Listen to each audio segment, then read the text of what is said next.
నమస్కారం, NS news కి స్వాగతం. నా పేరు ఉషా. ముందుగా ముఖ్యాంశాలు. అటవీ అధికారులను వేడుకున్న న్యావనంది గ్రామస్తులు.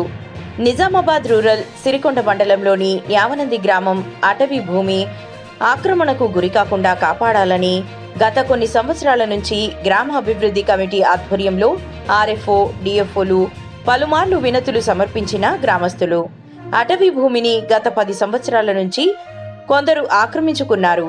ప్రభుత్వం అక్రమార్కుల చేర నుండి అటవీ భూమిని హద్దులు గుర్తించి ట్రంచ్ వేయాలని గ్రామస్తులు కోరుతున్నారు.